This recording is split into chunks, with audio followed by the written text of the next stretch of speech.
Malo lele everybody, my name's Alfie and today I'll be taking you through cooking beef short ribs the Goldie's method. Now I don't have much money for charcoal these days, so as you can see I've cut up my splits into kindling. Now you can start off the fire using paper, cardboard, firelighters or anything combustible really, as long as it's non-toxic so it doesn't taint the barbecue. As you can see I'm loading it up with my splits to preheat while the fire comes to life. Now for today's cook, I'm using First Light Wagyu beef short ribs. Now these cuts are a great product and they produce a great flavour at the end. Pretty forgiving as they've got plenty of fat, they don't dry up that easy. You also get a great bark in the end.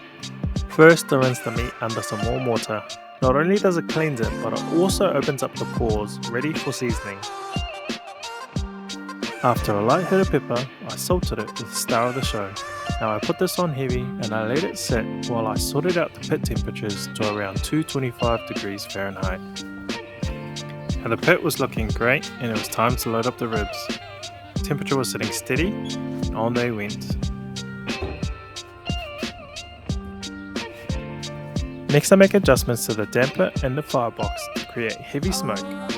After I hit it with heavy smoke for an hour, I open up the damper and send it at 300 degrees Fahrenheit naked for the rest of the cook. From here, it usually takes about 6 to 10 hours until she's all done. For me, it took about 9. If you're wondering where the other rib went, we had some visitors and I was feeling nice this day. When you're probing, you're looking for around about 200 degrees Fahrenheit, or just by feel if you know what you're looking for. After she was done, I took her out and let her rest in some butter wrapped in some butcher pepper. I let her rest for 30 minutes before I decided she was ready to serve to the family. Now you're gonna wanna wait until everyone's ready to eat before you cut up these shorties and serve her out to the family. And boy do these look delicious. Good bark, great smoke ring, tender and juicy as.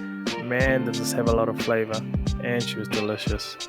I hope you enjoyed this video everybody. Awhalahi atu, take care, bye.